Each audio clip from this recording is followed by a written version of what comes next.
Yo, what's up, guys? So today we're going to be doing another deck profile video. I missed Wednesday's video. I've got some stuff going on right now, so I didn't find time to actually record the video. But today we're going to be going over one of my other commander decks. It is my Dragon Tribal deck, or just Dragon deck. It's my 5-color dragon deck. We're going to be going through it card by card. This is probably one of the decks I put most of my time and effort into. It was my first real Magic deck, I guess.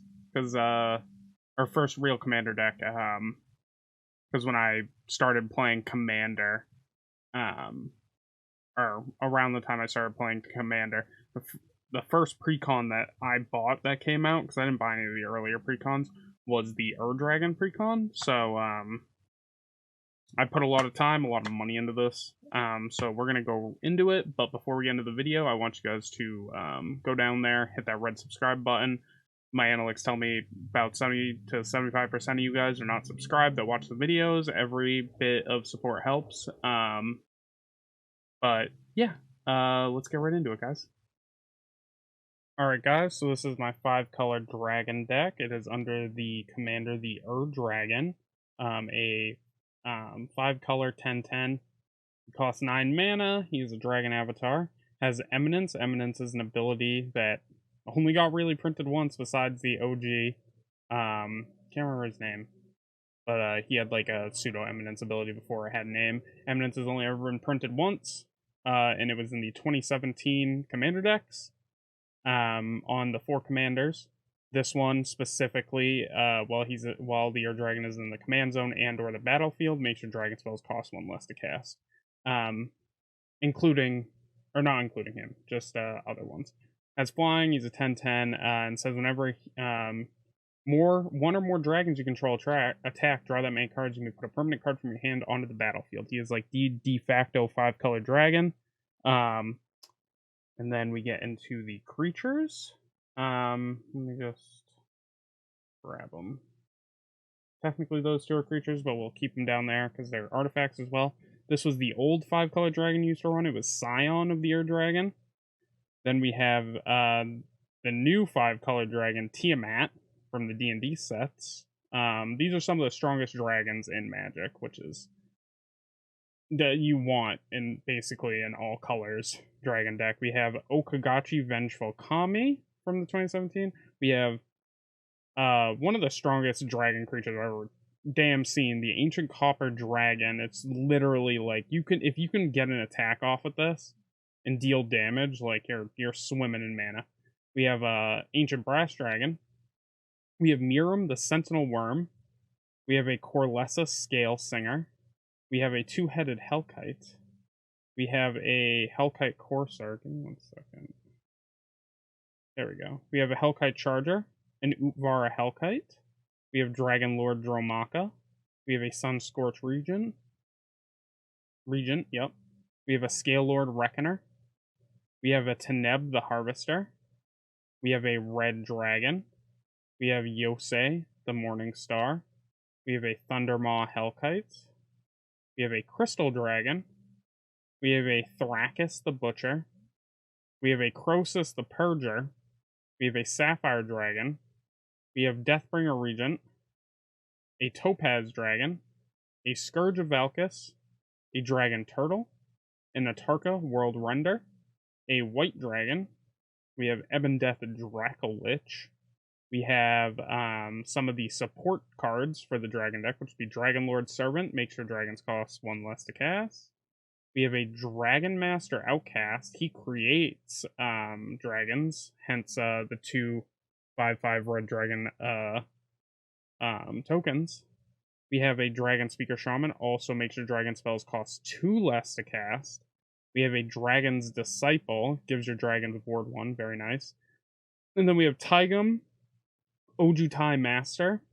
He makes it so your dragon spells can't be countered by spells, basically. He's a protection for your dragons. For the artifacts are pretty simple. We got the Steel Hellkite. It is a dragon. He's a good finisher because you can just buff him. We have a Bloodline Pretender because technically it's a dragon. And it makes your dragons come in stronger. We have a Vanquisher's Banner, makes your dragons stronger. Also, you get to draw a card off of those creatures. We have a Dragon Arch, lets you put a multicolored creature card from your hand onto the battlefield for 2 mana. Pretty good. We have Urza's Incubator to make those dragons cost 2 less. We have a Coat of Arms to make your dragons stronger for each one that's already on the battlefield. We have a Soul Ring. We have a Decanter of Endless Water to make it so we can keep more cards in our hand. A Fist of Suns to mitigate some of our costs. We have a Sky Diamond. We have an Arcane Signet. We have Swiftfoot Boots, and we have Lightning Greaves. Put them right there. We only have 2 Planeswalkers. We have Sarkhan, the Masterless. He creates dragon tokens, essentially, and whenever a creature attacks you or a Planeswalker you control, each dragon you control deals 1 damage to that creature. And he becomes a dragon, I believe. Yeah. Or no, each Planeswalker you control becomes a 4/4 and gains flying, yep. And then he creates dragon tokens. And then we have Domri, Anarch of Bolas. He gives creatures you control +1/+0. He adds red or green mana for his plus. So if you're missing that 1 mana, and then you can just make your creatures fight something. Very nice. Instants and sorceries are also pretty low considering the deck, because the deck is mainly creature power. So we have a Sword to Plowshares for removal. We have a Putrefy for removal. We have Vraska's Contempt for removal. We have Diabolic Tutor to look up to find some of our better dragons. Then we have a Merciless Eviction. Basically, this is like the only board wipe I picked for the deck. Not huge on board wipes these days, or board breakers. Besides like normal stuff, I think it's not very fun to run a bunch of board wipes. So for the enchantments, we have a Teleportation Circle. We have a Bolas' Citadel. This is a very strong card. We have Kindred Discovery. Makes it so we can draw more cards, essentially. Privileged Position gives all of our permanents hexproof, except for Privileged Position, obviously. And then we have True Conviction, gives all of our dragons double strike and lifelink. And then for the lands is always the simplest part. We have our Evolving Wilds, we have our Temple of the False God, we have a Reliquary Tower, we have Rogue's Passage, we have a Citadel of Brass, we have a Temple of the Dragon Queen, we have Exotic Orchard, we have a Command Tower, we have a Shimmerdrift Vale, the World Tree, a Yavi Maya Coast, a Sungrass Prairie, a Grove of the Burn Willows, we have a Rockfall Vale, Canopy Vista, a Caves of Koilos, we have a Silent Clearing, a Shipwreck Marsh, a Rugged Prairie, a Nurturing Peatland, we have a Snowfield Sinkhole, a Volatile Fjord, a Highland Forest, an Alpine Meadow, an Ice Tunnel, a Glacial Floodplain, and then we have some of these flip lands. We have the Clearwater Pathway, which could also be a black mana. We have the Hengegate Pathway, which could be a blue mana. We have a Blightstep Pathway that could be a red mana. And then we have 2 of each basic land type to finish off the deck. Overall, for choice-wise for the deck, I believe that this is probably not the best the deck could be. Like, obviously, there's mana fixing you do. There's definitely some dragons in there that could be swapped out. A lot of the dragons in here that look a little weaker, we'll go into right now. Alright, guys, so some of the creatures in the deck, obviously, I could have picked stronger dragons. Things such as, like, the red dragon, like the D&D ones, red dragon, which I think is better than some. Like the pseudo color dragons, like the crystal dragon, like this one, were picked specifically. There's so much light. I picked them specifically because they have additional abilities akin to the adventure cards from what was the set called? The fairy tale set. I can't remember what it was called, but they've got like very useful sorcery and instant abilities that are very nice. Hence why I picked them. I think that they are good choices in regards to the low instant sorcery removal count in the deck, based on playtesting. This is probably my most played commander deck by far. The deck runs pretty well when it gets off. Like obviously, it's not it's not a CEDH deck. I don't build CEDH decks often. I currently only have one build that could be even considered CEDH, and even then, I think it's on the lower end of it. Whereas most of my decks are built for casual play with friends, stuff like that. This one is probably on the stronger end when it pops off. When it doesn't pop off, it's definitely the weakest deck. 5-color decks are very hard to be not strong, but be what's the word I'm looking for? Probably volatile early on. They don't really. They need to. You need to have like the perfect hand of cards to really pop off. Like a bunch of lowering cost cards in your hand, a mana rock like Soul Ring or something like that on top of lands. Like you need to have your 3 starting lands. They need to be preferably a varying of colors, and then you want to have like a Soul Ring to get that additional mana on turn 1, dropping one of your creatures that lowers cost, such as like the Dragon Speaker Shaman or something like that. Starting with a Dragon Master Outcast or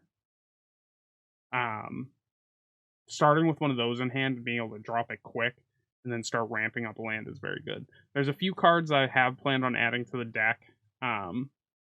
Cutting a few of the snow lands for basics, running things like